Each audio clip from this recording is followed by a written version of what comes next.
आपने सिर्फ 307 लगाई फार्मर्स के ऊपर जिन्होंने कचरा फेंका, बीजेपी के जो लीडर्स थे उनके घर के सामने।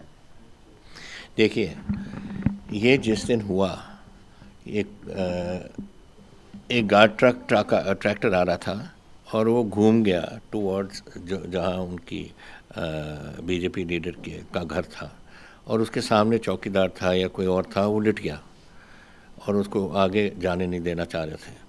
तो उसमें से ट्रैक्टर रुक गया, उनको ऊपर नहीं चढ़ा, रुक गया। एंड उसी जब उसको उठा के साइड में कर दिया, उन्होंने वो डंप कर दिया। जो एसएसओ था वहाँ, आई थिंक उसको ही शुड ऑफ उसको देखना चाहिए था कि this is not a attempt to murder case, this is just law and order matter of other, and he should of put जो चार्जेस लगते हैं उस पर लगाना चाहिए, but not attempt to murder.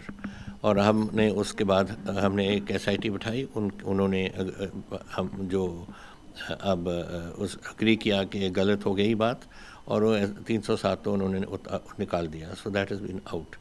लेकिन SHO should have acted more responsible, therefore I am transferring this SHO को, उसको मैं उधर से मूव कर रहा हूँ, ताकि कोई we put a responsible person there, ताकि ऐसी बातें ना हों। My job is law and order. एक बात मैं आपको कह देता हूँ, किसानियों की बात और बात है, उसकी उनकी हमदर्दी टोटल मेरी हमदर्दी उनके साथ 101% है, लेकिन उसके साथ साथ कानूनी व्यवस्था चलेगी इस पंजाब में मैं कानूनी व्यवस्था को नहीं बिगड़ने दूंगा। मैंने तो बहुत देखा है मेरे 52 साल की ज़िंदगी में। मैंने ब्लू स्टार देखा है, मैंने वो टाइम देखा है टेररिज्म का, मैंने देखा है जब हमारे चीफ मिनिस्टर को असैसिनेट किया गया था। तो मैं इधर कोई गड़बड़ नहीं होने दूंगा। एंड ये ज़रूरी है कि नॉर्मल सी आए, मेरे फार्मर्स वापस आएँ, अपने काम पे लगें, क्योंकि ये जो साथ वाला गाँव हमारा कंट्री है पाकिस्तान, ये हर टाइम गड़बड़ करते हैं। डेली हमारे ड्रोन्स आते हैं उधर से, और यहाँ से इधर वेपन्स फेंक देते हैं। कहाँ को जाने हैं, या कश्मीर जाने हैं या पंजाब के हाथ में आने हैं। तो we will not allow, and मेरी ड्यूटी है लॉ एंड कानूनी व्यवस्था को ठीक रखना, और मैं रखूँगा। कुछ चैनल्स ने जो फार्मर्स प्रोटेस्ट कर रहे हैं उनको टेररिस्ट का नाम दे दिया, किस तरह देखते हैं? वो तो मैं I don't like using this sort of language. और एक बेवकूफ़ी की बात है कि किसानों को जो किसान सारे दिन सुबह से शाम तक बेचारे अपने फसल करते हैं, वो टेररिस्ट है क्या? 70 साल के बैठे हैं, 80 साल के वहाँ बैठे हैं, बीबी बैठी हैं, वो टेररिस्ट लग रही हैं आपको? ऐसे ही फजूल की बातें चैनल उठा देते हैं। टेररिज्म कर रहा है जी, कोई गुंडा, व्हाट इज कॉल्ड, नक्सल कर रहे हैं जी, फलाना कर रहे हैं, सब नॉनसेंस। आम साधारण लोग हैं, गरीब लोग हैं, जो किसी के पास आधा एकड़ ज़मीन है, किसी के पास 1 एकड़ ज़मीन है, किसी के पास 2 एकड़ ज़मीन है, वो हैं बैठे वहाँ। और वो क्यों बैठे हैं? उनको मालूम है कि हम 80 साल के हैं, हम तो 100 साल के मेहमान हैं, लेकिन मैं अपने बच्चों के लिए कर रहा हूँ, ऑन वाली जो हमारी बच्चे होंगे उनके लिए मैं कर रहा हूँ। तो they are doing it for their own survival. अब आधे एकड़ या 1-2 एकड़ में कौन आजकल चल सकता है, अपने परिवार को संभाल सकता है? लेकिन बेचारे और क्या करें, इनके पास और कुछ है नहीं, तभी कर रहे हो।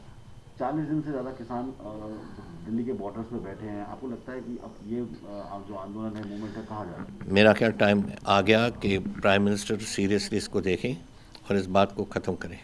दे हैव, अगर वो चाहते हैं कि रिपील हो तो रिपील करो, रिपील करके फिर कोई नया कोई कानून बनाना है, फार्मों की जथेबंदियों के साथ बैठ के आप कुछ जो कुछ करना है करो।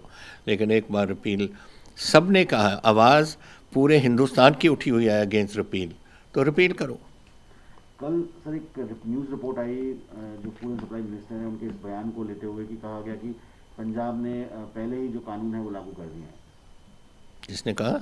वो फूड एंड सप्लाई मिनिस्टर के जो स्टेटमेंट को पेश किया गया। दैट इज़ टोटली, बिल्कुल गलत बात की गई है। मैंने इसकी इन्वेस्टिगेशन पूरी की है, इन्होंने बिल्कुल नहीं कहा। एक अखबार ने ये बात उठाई थी, उनकी पॉलिटिकल रीजनिंग है उस अखबार की, मैं उसका नाम नहीं लूँगा, उस अखबार ने उठाई है, और उसको ड्यूटी बनती थी बाकी अखबारों को छापने से पहले उसको इन्वेस्टिगेशन अपने तौर पे करते, नहीं किया उन्होंने।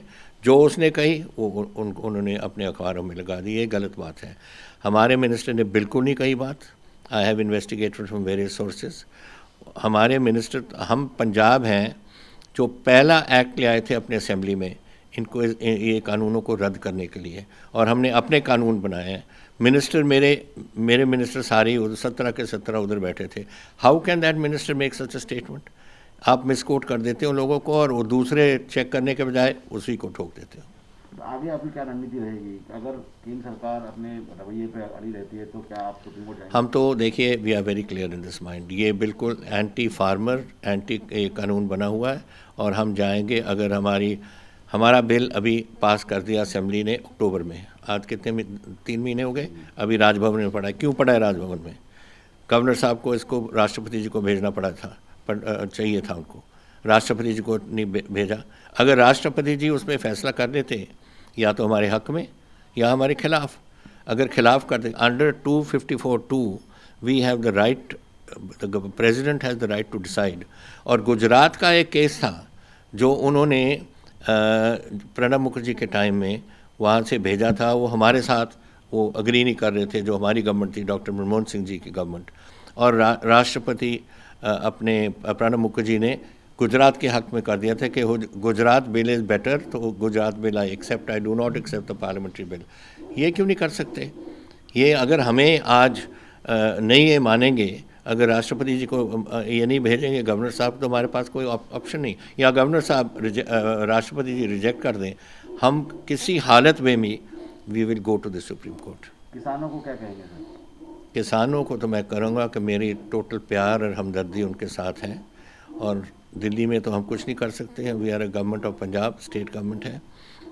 यहाँ उनकी कोई तकलीफ़ हो, उनके अपने गाँव में, उनके घरों में, उनके फैमिलीज़ के लिए मैंने टेलीफोन नंबर्स दे दिए, कोड जो जिस टेलीफोन को करेंगे, हमारी पुलिस, हमारी मेडिकल टीम्स, हमारी सब कुछ उनके सपोर्ट करेंगे।